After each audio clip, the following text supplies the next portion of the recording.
Welcome to the Wits and Weights podcast, where we discuss getting strong and healthy with strength training and sustainable nutrition. I'm your host, Philip Pape, and in each episode, we examine strategies to help you achieve physical self-mastery through a healthy skepticism of the fitness industry and a commitment to consistent nutrition and training for sustainable results. Welcome to another episode of Wits and Weights. We are streaming live in our Facebook group. So if you want to watch future episodes, if you want to interact with our community, if you want to get access to future live trainings like this one, free guides, blueprints, other free info on strength, fat loss, nutrition, and all things related to that, just join our group using the link in the show notes. I am your host, Philip Pape, founder of Wits and Weights Nutrition Coaching. And as always, if you enjoy the show, please, if you find it valuable, interesting, if you learn something new, the best way you can support me is doing a rating and review on Apple or Spotify. So just support the show. Let others know it's there. That's how the algorithm works, how people can find it. Just again, leave a rating and review on one of those wherever you get your podcasts. You can also take a screenshot and share it on social media and just tag me at Wits and Weights. So let's get into today's topic on body composition. Whether you're trying to lose weight, get healthier, increase strength, increase performance, or if you just want to look and feel better in your body, and there's no shame in that, improving your body composition is the path to overall health. Body composition refers to the percentage of muscle versus fat in your body, and that determines how quote-unquote lean you are. The lower your body fat percentage or the higher your muscle percentage relative to your weight, the leaner you are. Now, someone who weighs 180 at 40% body fat is not going to look as lean or be as lean as someone who weighs 180 at 25% body fat. This is more about composition than scale weight. But now, why is this important? Why do we care about leanness? Yes, being leaner affects how you look and feel, but even better, improving your body composition, it goes way beyond aesthetics. It has numerous benefits for health, performance, and longevity that we're going to discuss today. Everyone can benefit from improving body composition. Everyone. And today we're diving into the topic, including the benefits, the most important priorities for achieving a leaner, healthier physique. And then I'm going to go over some scenarios toward the end, depending on your starting point. If you're starting from skinny fat, somewhat overweight, very overweight, and discuss strategies for improving body composition with each. And I'm sorry if any of those terms are offensive. We'll get into why we use those definitions, but they are what they are. So I'm going to get into body composition. What is it? All right. Body composition is simply the percentage of our tissue that's fat relative to all other tissue. And that would be organs, bones, muscle, that's an important one, and any other tissue in our body. Now, we all have to have some essential level of fat to survive, right? We need at least, for men, we need 3%. For women, it's 12%. So there's about a 10% spread. Women need more fat for biological reasons, having to do with childbearing and other reasons related to hormones. But if, for example, if I said most men might want to be between 10 and 20% body fat for health, for women, I would add 10% to that, so 20 to 30%. On top of the essential body fat, there is non-essential body fat, and that's not all bad, right? Because, for example, I just told you 3% for men is essential. Well, nobody walks around at 3% except the most stage lean, high-performing professional bodybuilders, right? Most of us are walking out with much more fat than that, and that's okay. We want some of that fat for overall health, for balanced hormones, for energy, and it even protects our internal organs. But too much fat, and we're talking, say, well beyond 20% for men or 30% for women, it increases your risk of disease, heart disease, type 2 diabetes, and then many other health effects that we're going to get to in a second. The other cool thing is that muscle is more dense than fat. You've probably heard this before, but because of that, it takes up less space, right? So leanness is determined by body composition because of the density of muscle. So two people can weigh the same but look vastly different. Now, if we're talking statistics, got a couple interesting ones for you here. More than 40% of adults in the U.S. are now obese with an unhealthy body composition. And it keeps growing. And the related diseases and illnesses keep growing. And this is not a good thing, right? And to top it all off, you lose 8% of your muscle mass each decade between the ages of 40 and 70. And that accelerates to 15% per decade after age 70, which means you could lose 37% of your muscle mass from age 40 to 80. Now, that's only if you don't do anything about it. And today we're talking all about doing something about it, which is why you tuned in and why you're listening. And so I know you're going to be in the minority of people who go out in there and get results and improve your body composition. Now, how does body composition worsen over time? All right, pretty obvious things that I think we're all familiar with, but just to state them. Number one, lack of exercise, specifically lack of resistance training. So there are people who do lots of cardio, but it doesn't mean they have a very good body composition if you're lacking resistance training. Lack of sufficient protein, which is widespread. Lack of movement. So I'm not talking again about running or high intensity cardio. I'm just talking about being ambulatory, walking, moving your body around. There's health benefits for that. And then repeated dieting. This actually potentially is the worst culprit of them all when it comes to your body composition getting worse over time. And I want to talk about that specifically right now. So you may have heard me talk on other episodes about the concept of body fat overshooting. And I think the term was coined by Lane Norton, but it's been used by many academics, and it's a pretty widespread term by now. But when you diet, what happens over time is you lose fat when you diet, right? When you're in a calorie deficit, you lose weight, and some of that weight is fat. But a lot of that tissue is also muscle. As much as 50% when you're not doing the other things we need to do to improve body composition. And that's a pretty scary concept, but it's supported by the statistic I mentioned before about muscle loss. And people don't realize that. They think every time I diet, I'm losing fat, right? I'm losing my weight, so I'm losing fat. And then when you regain the weight, you regain mostly fat. And so every time you diet, even if you end up at the same weight, you have excess fat accumulation from each time you do it. There's also something called hyperphagia with a G. That's the Greek spelling. And hyperphagia is the loss of muscle mass leading to ravenous hunger the more you diet. So if you've ever experienced dieting many times and feeling like you need to do it on fewer and fewer calories, and you get hungry and hungrier, and then you basically just binge the food right back, that's probably what's happening. 30% of people who diet gain more weight in the end, right? And the rest of them, they may not gain more weight, but their body composition is worse. The other thing you have to be aware of is this energy restriction, which usually comes from crash dieting. That's how many of us do it, right? You do keto, you do carnivore, you do Weight Watchers, whatever it is. You oftentimes severely restrict well beyond what we should be doing. And then your body creates new fat cells as a response to that energy restriction. And those fat cells never go away for the rest of your life. But we can reduce their size. And so have no fear if you've dieted 30 times that it's not a lost cause. The same principles and methods can still help you reduce the fat. So this is why we don't just want to lose weight. This is what is wrong with the fitness industry and the way we talk about this and all the 21-day challenges and all everything everybody's trying to sell is we're not just trying to lose weight. Yes, we need to be at a healthy weight to avoid disease. Okay, but we also need to be at a healthy body composition to optimize health. So I hope you got that, what I just said there. We need to be a healthy weight to avoid disease and sickness, but we need to be a healthy body composition to optimize our health, to live longer and to live a higher quality life with those extra years. So let's go over the benefits of improving body composition, and it's a very long list, so get ready, but I think it's worth understanding how powerful this one thing is among everything else you have to filter through when it comes to diet, nutrition, fitness, because this is it. Like, this is why I do what I do and try to help people in getting better habits and figuring out how to eat more protein and train and things like that. It's because of body composition, period. It's not weight loss.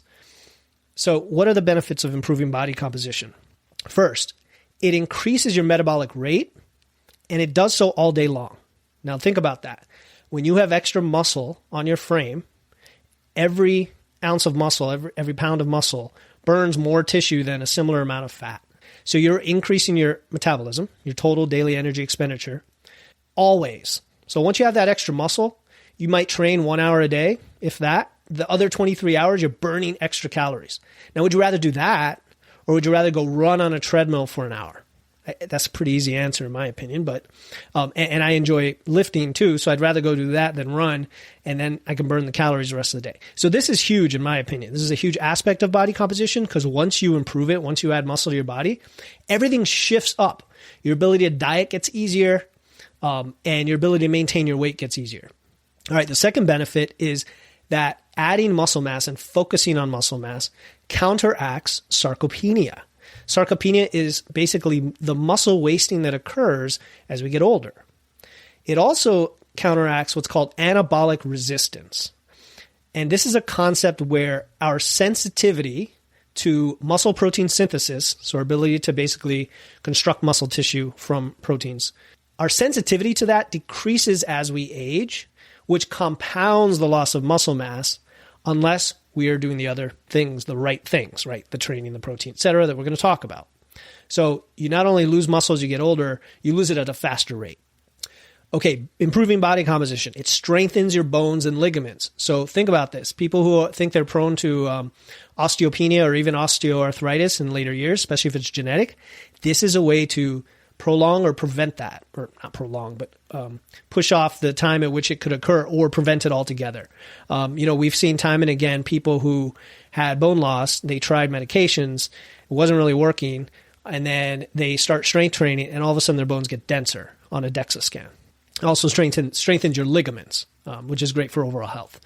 All right, it increases your strength, which increases your function in the world. Now, this is so critical. Imagine all the things you want to do when you're 50, 60, 70, 80 years old. The things you're doing now when you're 35 or 40, don't you want to be doing those when you're 80 or 85?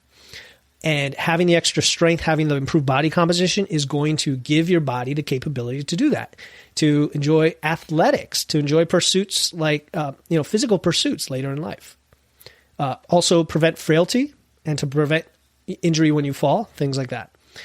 What else? It improves sleep. It improves mood, increases energy. Why does it increase energy? Well, you have less fatigue. You're carrying less weight around, and you have more strength. You have more muscle, less overall weight.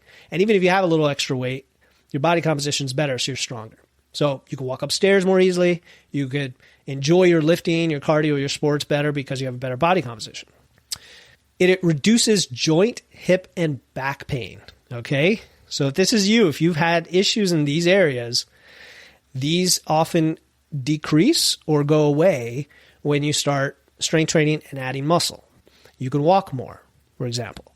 Now, I want to share a statistic. According to a Danish study in 2011, for older adults with osteoarthritis, losing just a pound of excess weight decreases the forces on your knees by more than 2 pounds. So basically, if you were 25 pounds heavier than you need to be, and you lost that excess weight, the load on your knees would go down by 50 pounds. Now, that's just weight. We're not even talking body composition. Add in strength to that, and it just gets better. Okay, here are some more sobering things about body composition in terms of how it actually helps, actually. It decreases your risk of heart disease, type 2 diabetes, high blood pressure, which is hypertension, and even cancer. When you are not strong and you have extra weight, 25 extra pounds beyond a healthy weight requires 5,000 extra miles of blood vessels. And most of these are small capillaries, which means your heart has to work harder and you get a higher blood pressure to pump blood through all those vessels. Okay, improving your body composition decreases your cholesterol and triglyceride levels. It decreases your blood sugar, increases your glucose tolerance, your insulin sensitivity.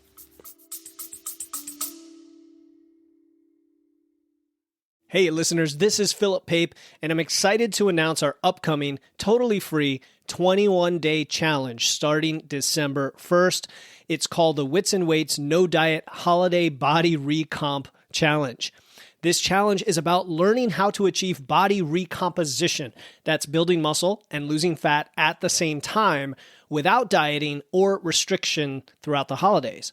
I'll be giving you free videos, guides, and personalized coaching in a private group chat to help you enjoy the holidays while being satisfied and guilt-free.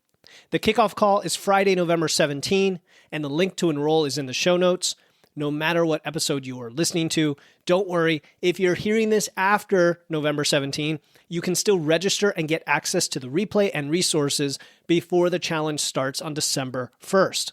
Again, to join the Wits and Weights No Diet Holiday Body Recomp Challenge to build muscle and lose fat without dieting through the holidays, click the link in my show notes. Now back to the episode.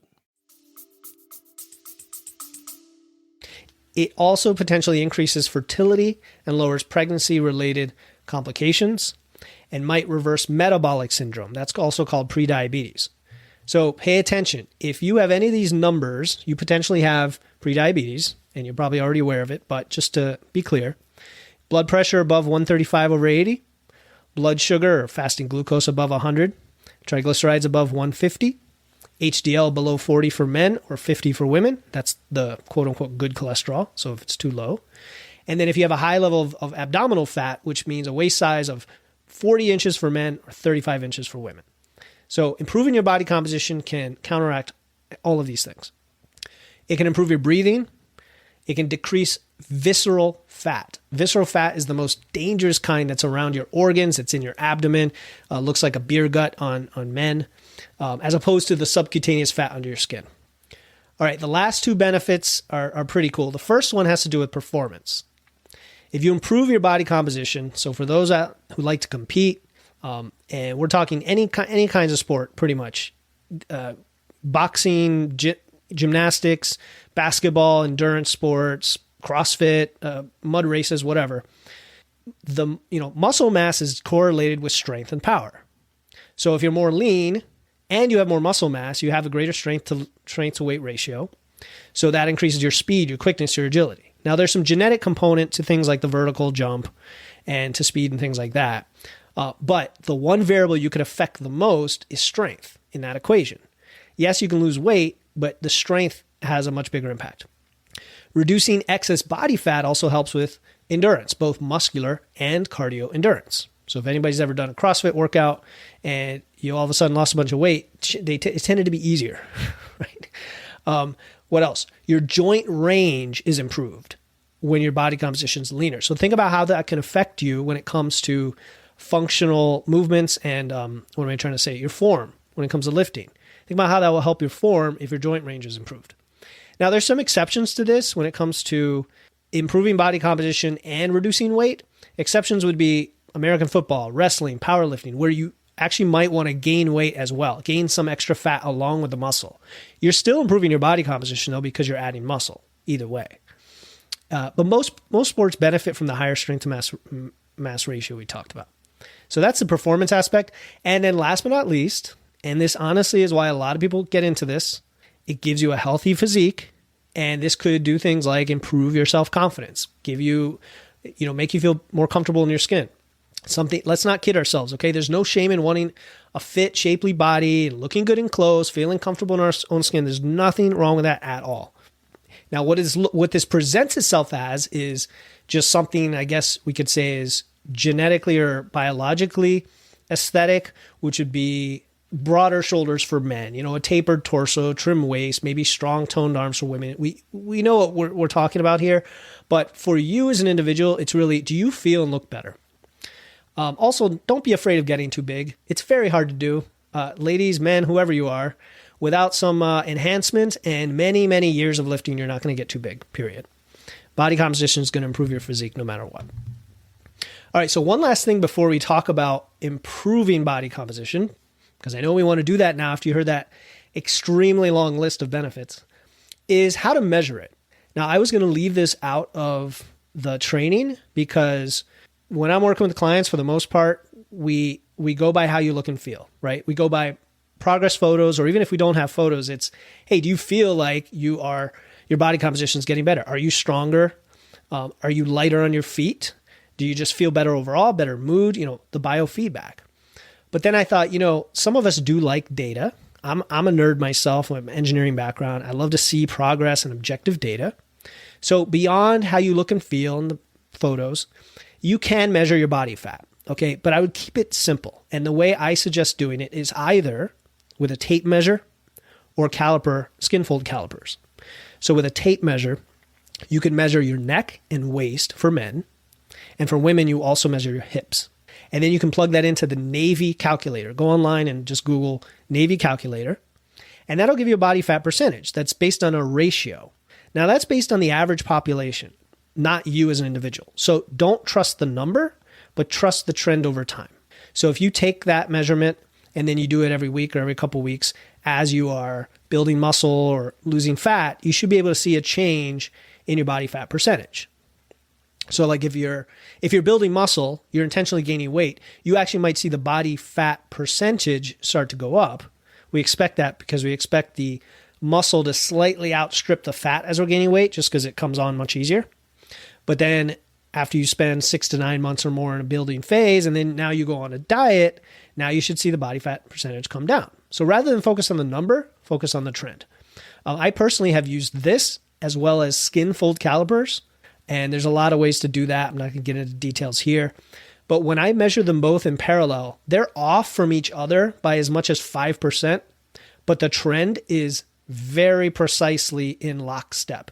Meaning one might say I'm 20%, one might say I'm 15%. But then after I go through my diet, the top one has gone down by 5 and the bottom one has also gone down by 5. So I know I've lost around 5% body fat. So that's a way to measure it. But really, do you look and feel the way you want? So now the fun part. How exactly do we improve our body composition? And the simple answer is that we need 3 things.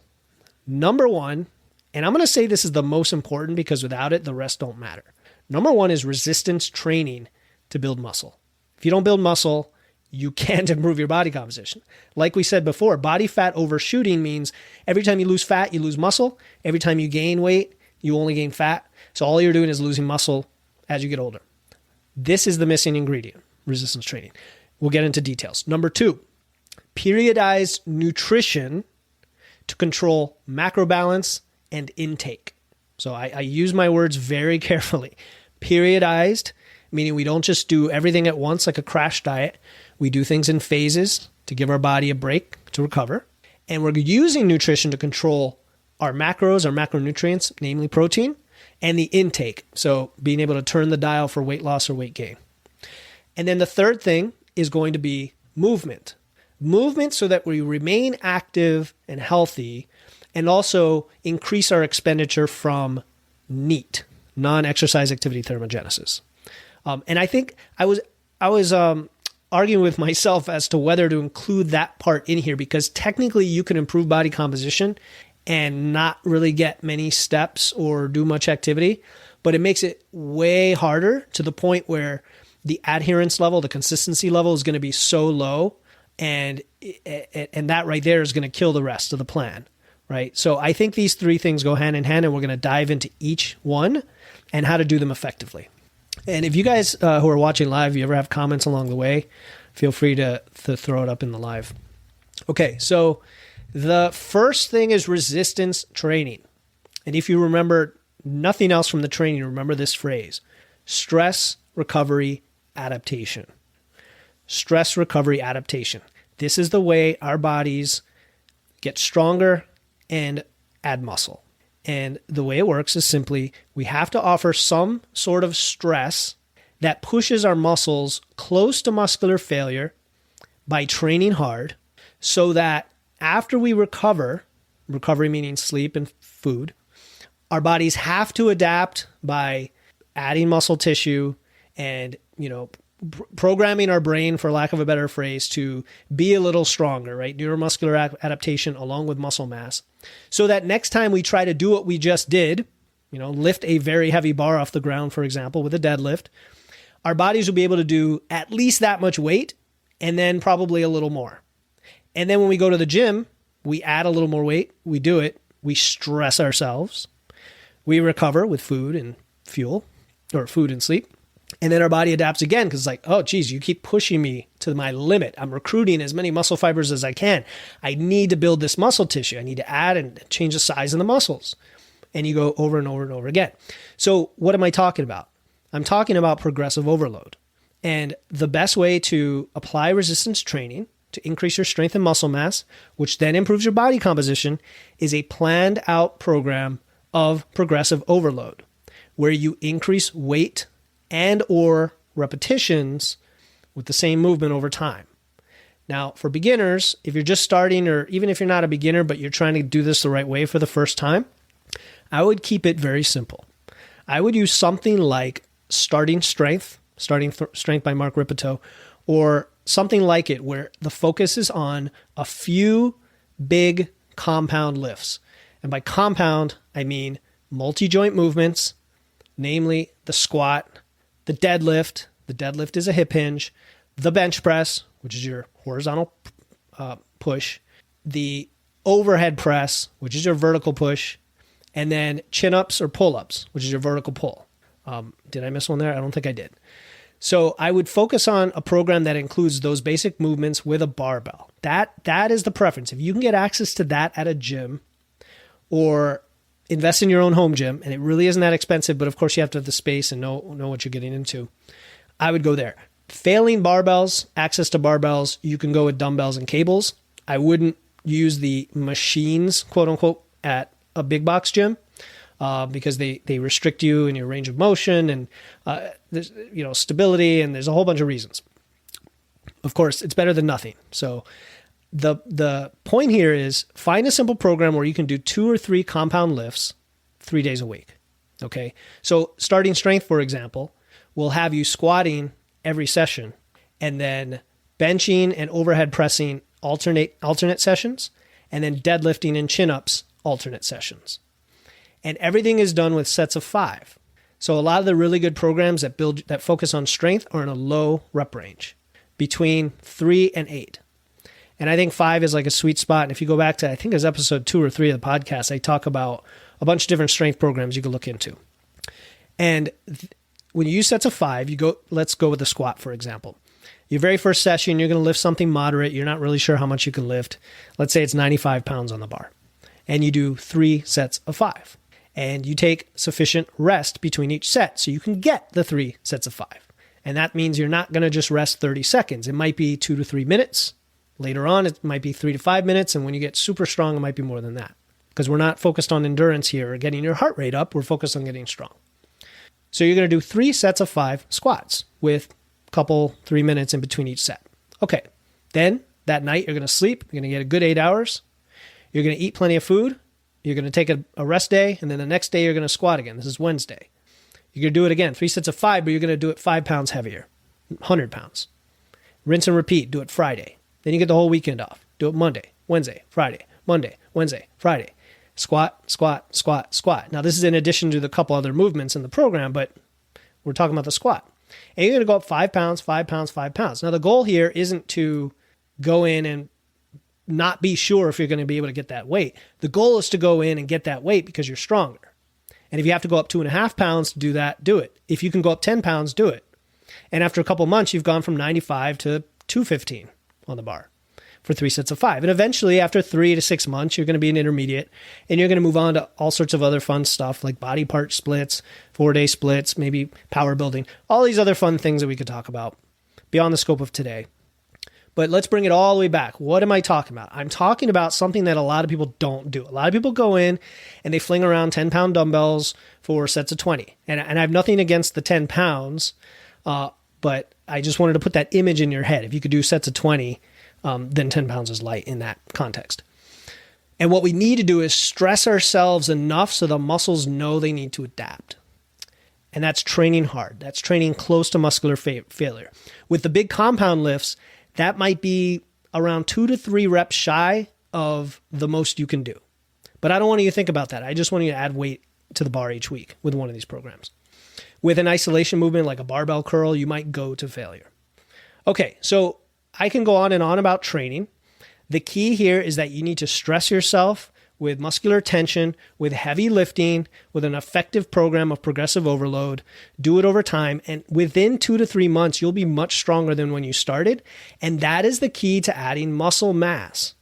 It's also why I always recommend spending at least 6 to 9 months in a muscle building phase. Now, when you do that and how you do it, we'll talk a little bit later in the scenarios, but those are the fundamentals. So that's the first thing you need to improve your body composition. It's probably the most important that people are missing. So the second piece is nutrition. So this is the next most important that a lot of people don't quite get optimally. And we're going to start with macros. So your macronutrient composition, the amount of protein, fats, and carbs you have in your diet, the percentage of those, that contributes to your ability to build muscle and your ability to maintain muscle. All three macros, and I'm going to explain why. And I've done previous episodes where I dive into these in great detail, but just in the context of body composition, starting with protein. Most people don't get anywhere near the amount of protein that the evidence shows we need to maximize muscle protein synthesis.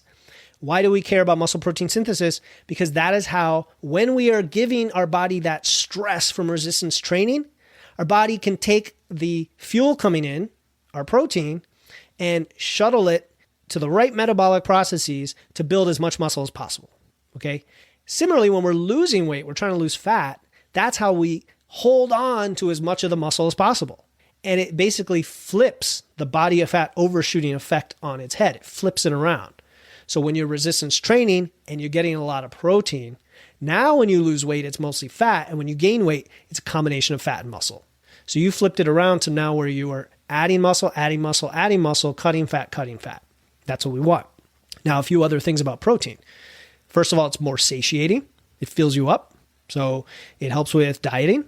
Second, it burns more calories when you digest it. So it helps with dieting. And then it supports muscle building and preservation like we just talked about. But getting enough protein is definitely a challenge for people. And a lot of what we talk about today is the what, and it's a lot harder to do the how. Actually, the how isn't even that hard for people to understand. It's the doing it that's hard for people to understand. This is why, potentially having a really good support structure or a trainer or a coach can be super helpful to get through this initial phase. So how can you get enough protein? My general recommendation is have 4 or 5 meals every day, evenly spaced, and every meal includes protein. 1 or 2 of those could be a protein shake initially when you're struggling to figure out how to get it all in. But as you move forward, you'll start figuring out how to get the protein from animal sources, eggs, dairy, things like that. Another topic that is sort of beyond the scope of today, but I'm always happy to talk about it if you have questions. Okay, so that's protein. Now carbs. Okay, carbs. Oh, carbs are terrible, right? No. So carbs they're now one of my best friends, I have to say. I can snuggle with carbs, and we have a great time. And it didn't used to be that way. Carbs were evil, back in the day. For me, I did keto, I did paleo, I did all the things that are pretty popular today. And I suffered for it. I did CrossFit for like 8-9 years, and I did it fasted and I did it low carb. Oh my God. If I redid it again, I would have loved to see how much different my performance was if I didn't do it fasted and I had carbs, which is what I do today. So carbs have to be high enough to fuel performance and recovery. Now, there was a recent study that came out. Well, I don't know if it was that recent. It might have been 2020, but I read a review about it by Dr. Bill Campbell, where they looked at 2 groups. One group that ate keto, and if you're not familiar with keto, it's just very high fat, very low carb. And the level of protein depends on the type of keto, but the modified version of keto today has average level of protein. And they had one group doing keto, one group doing a Western diet, a standard diet. These were bodybuilders eating like 3,500 calories, so they had plenty of food coming in. And they had the exact same amount of protein. It was sufficient protein. It was like 150 or 200 grams of protein. And they were trying to build muscle. And they found that the group that had the carbs, the non-keto group, gained about 5 pounds of muscle over this 8 or 12 week period. And the group that was keto gained like 1 pound. That was enough to just tell me right there that if I'm trying to build muscle, I've got to have carbs. And there's plenty of other evidence that supports this, but you can lose weight on a low carb diet, but you may not preserve as much muscle, and definitely it's harder to build muscle on a low carb diet. Just saying. All right. And then fats are usually around 25 or 30%. So when you're scripting all this out, depending on what phase you're in, you're going to start with protein, Then you're going to pick your fats, and then everything that's left is for carbs. So if you're dieting, the carbs are going to be lower. And if you're gaining, they'll be higher, period. Protein's usually around the same, and fats are a scale. They scale with how many calories you have. So that's the macronutrient composition. And the key, I don't think I mentioned it, but the key is to get around 1 gram per pound of protein. So if you're a 150-pound female, you need close to 150 grams of protein.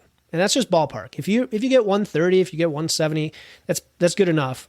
But at least for me, when I see clients coming in, 150-pound female, they're usually getting around 60, which is far short of what we need. And that could be the root of many of the issues that are experienced by that client previously when it comes to feeling hungry, feeling like they have to go cut on low calories, feeling like dieting doesn't work, all these other things. Part of it could just be a shortage of protein.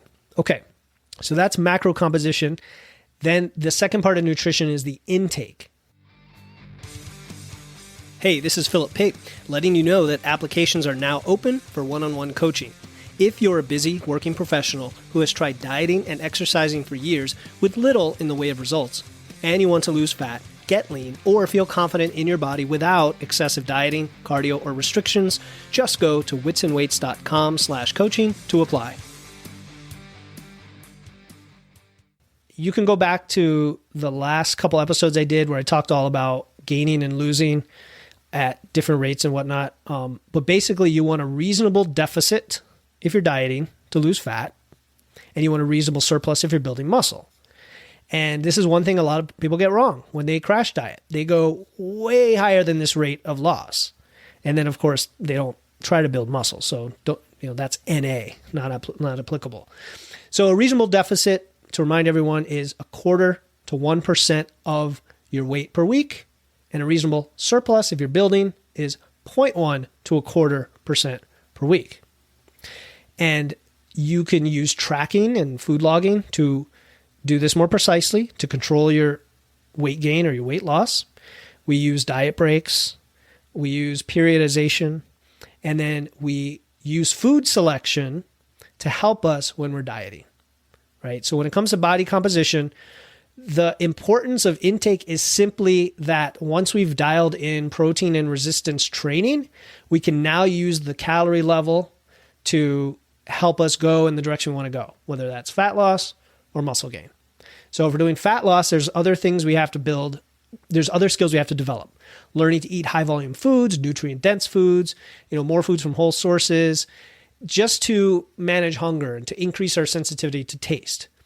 And the idea is that as we incorporate those kinds of foods, whether we are dieting or gaining, that's basically what our diet looks like, with not very major changes. Like, we don't go from processed foods to whole foods and vice versa, which is something we see a lot when it comes to binge eating, overeating, and so on. When you go on a very restrictive diet, you cut out all these things, and then when you come back, you want to add them all back in, right? Well, we don't want to do that. We want to enjoy the variety and diversity of food out there, but we want to do it skillfully with some restraint, and do it in a smart way. And then one last piece of nutrition I should mention is the health aspect of nutrition. Okay, I'm not talking about clean food or anything like that. I'm talking getting enough micronutrients for health, right? If we care about disease and things like that, get enough micronutrients, which comes from a diverse diet and vegetables and things like that. Get enough fiber, which helps with our digestion, with our bowel movements, with our colon health, with our gut microbiome. And then saturated fat, keeping that to a reasonable level, which is about 10% of our overall calories. And that helps with cholesterol, heart disease, things like that. Okay, so that's nutrition. And then the last aspect of body composition is going to be movement. And I split this into two things, steps and cardio. So for steps, I'm just checking here. Okay, for steps, we want to, I would say, aim for somewhere around 8 to 12,000 steps a day. But if you're currently getting like 2, I would like you to shoot for 4. If you're currently getting 4, I'd like you to shoot for 6. 2,000 steps is like walking about 15 to 20 minutes. It's a mile. And most of us can find a way to do that versus what we do today. So I encourage you to do that. So if you get more steps, you're going to increase your metabolic rate, your metabolism, your total daily energy expenditure. sometimes quite dramatically, all right, in addition to the training and the protein. But steps or walking is also important for overall health, for movement, for energy, for mood, for lots of things that we still don't quite understand exactly why physiologically, but we know it's true. We know there's a correlation between getting around 7,500 steps or more and a significant drop in mortality, disease, and all these issues. And maybe intuitively, it's just the fact that, hey, you're always moving, you're active. It keeps you doing things that prevent you from, sitting around all day, and just overall is correlated with all these other good practices. So that's steps. And by the way, when you're dieting, steps can come in handy when you ramp those steps up. If you're currently getting 6,000, you ramp it up to 10,000 during a dieting phase, you might see your expenditure actually go up, where you could actually eat more calories than you would otherwise. And then cardio. So I want to emphasize that we want to limit cardio to primarily walking and then bursts of cardio as needed as a little bit of a calorie burn boost. But we want to stay away from these long bouts of medium intensity cardio because they affect recovery from resistance training. And they could also cause other issues if it's something like running where we have issues with your joints that can cause other recovery problems. But the other thing that too much cardio does is it sends an endurance signal to your body that we need to be efficient with calories. And that's not what we want to do. We want to be inefficient with calories by prioritizing muscle.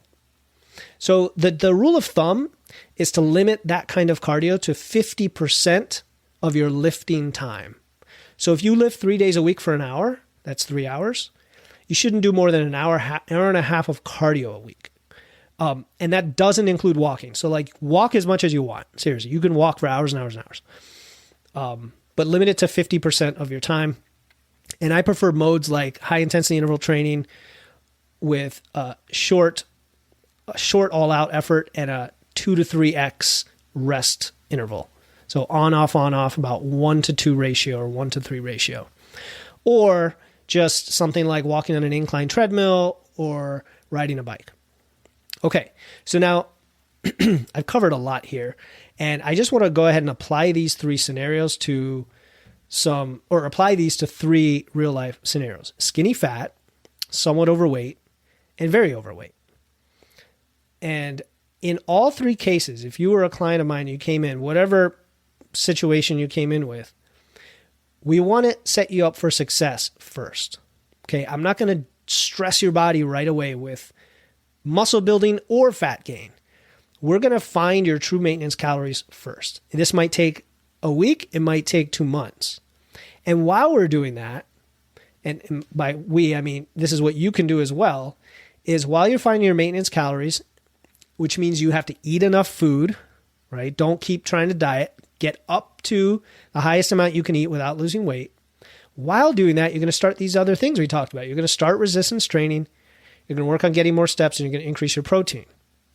And you can go back to episode 25, where I go into great detail about this whole metabolic prep phase. So for most people, this means eating more and doing these other things. Okay, once we've done that, and no matter who you are, you start with that. Then there are specific goals for each scenario. So the first scenario is skinny fat. Now, by skinny fat, maybe it's a loaded term or a controversial term, I don't know. But I think we all know what it means. This is the result of the repeated dieting we talked about before, the body fat overshooting. But this is someone who's now dieted again, and they've lost a bunch of weight, and they're at what they thought was their target weight, their ideal weight. Let's say they were a 170-pound female, and now they've gotten down to 140, and they're like, yeah, I hit my weight, but I don't feel so great. I don't like how I look. I'm not comfortable in my body. I've got excess skin. I don't have great energy. And, my sleep is not great. Something's off with my hormones, and on and on. And, you might have love handles or kind of a flabby midsection, whatever. And I've been there myself. So, and that's what we call skinny fat, because your body composition is actually a pretty high percentage of fat, even though you're at a low weight. So for a person like this, I'm going to go right into building muscle. Right after we do the prep phase, we're going to go right to building muscle because you don't need to lose more weight. So right away, you're going to go into calorie surplus, of, like we said before, 0.1 to 0.25%. And honestly, somebody who's at this level, I might push them. If they're a newbie, I might push them to 0.35% a week, about a 1.5% a month. Because you're not going to gain that much fat. You're going to gain a lot of muscle. You're going to be very responsive, most likely. And you're going to spend at least 6 to 9 months in that phase. Once you've done that, let's say you've gained 20 pounds, you got back up to 160, maybe half of that is muscle. And now you spend about 12 weeks losing 10 pounds of fat. Now you've gone from 140 to 150 and all of it pure additional muscle. I'm not going to do the math here, but you can figure out how the body composition has obviously improved. If you've gone from 140 to 150 and that extra 10 pounds is pure muscle. Okay. So that's it for skinny fat. Now, if you thought I was going to spend a lot more time talking about each scenario, I guess the big surprise is that all the lead up to now has shown you that the process is basically the same no matter who you are, which is a good thing, right? Simplifies it. But you might have a different starting point and have to go one direction or the other before you finally get to your ideal body composition. Okay, so the second category is someone who is somewhat overweight. And I would define that as like 10 to 30 pounds overweight. Now, when we say overweight, we mean you think you're about 10 to 30 pounds over what you want to be at, but you may not know that what you want to be at is a different weight once you've improved your body composition. But that's okay, right? Because you know from your history, hey, every time I've been, 150, I've been a little bit more comfortable with my body than when I'm at 170, right? You kind of know that. But now, once we work on body composition and you improve that, you might say, hey, I look great at 180. I feel great. I have extra strength. Like I'm strong and light at the same time. That's my new ideal weight. You're going to get there. It happens. But in the meantime, we're going to say that once you've gone through the metabolic prep phase, we can actually go either direction here. Okay. I would encourage you to continue at maintenance or even a slight surplus, believe it or not, to build muscle first at this point.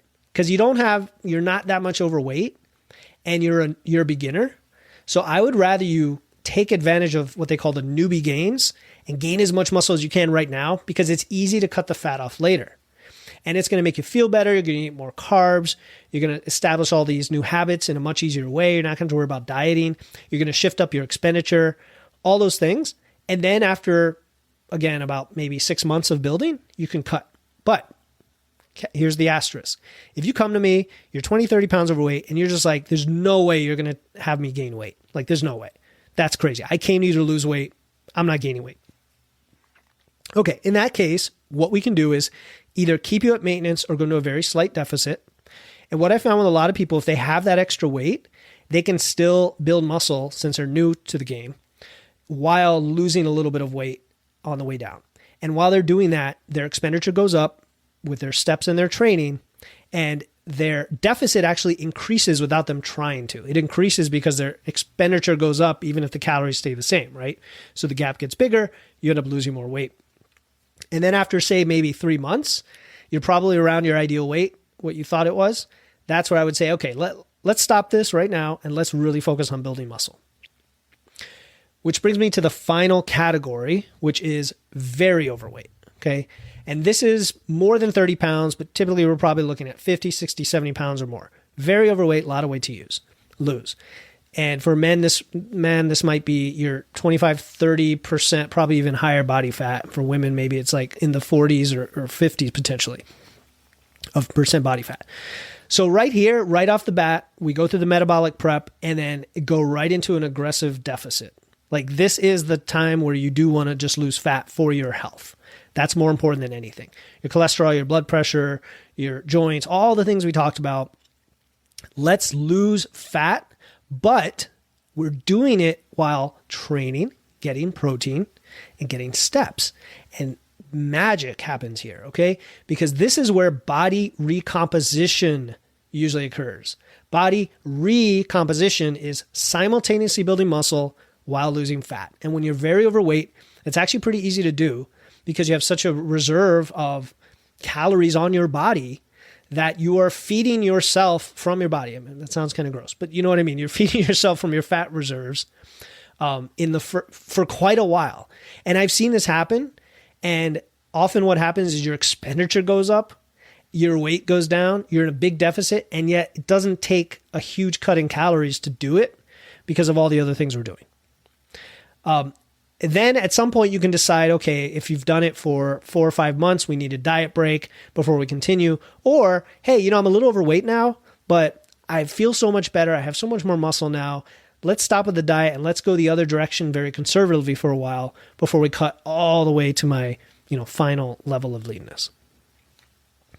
Okay, I just covered a ton of information. And as usual, I would say at this point, you, the listener, the watcher, can do one of two things. You could either take this information, study it, rewatch it, reach out to me with questions. I'll answer questions whenever you send them to me. I love answering questions. Go forth, conquer, give it a go. Or you can work with a coach who can take you through these phases, make all the adjustments along the way, provide some accountability, some education, some confidence, so then you can continue on your own. So if you need a coach, I am currently accepting applications for one-on-one coaching. You just have to DM me on Instagram at Wits and Weights or Facebook, or go to my website, witsandweights.com/coaching. And we together will go through this entire process and much more, all the nuances, all the details, all the individualized approach that you might need that make you unique compared to someone else. To improve your body composition over a 6-month period, you get weekly check-ins, private group access, 24/7 direct access to me in our professional app. And then I also offer a guarantee that if you don't achieve the improvement in body composition you want by the end of 6 months, I will work with you for free until you do, because I know this stuff works. So again, just DM me on Instagram at Wits and Weights or Facebook, or go to witsandweights.com/coaching. And if you found this discussion helpful, if you have questions, just comment on the video, click the link in the show notes, or go to witsandweights.com and look for the Ask Philip section on the homepage, and I promise to get back to you with an answer. Thanks as always for supporting the show.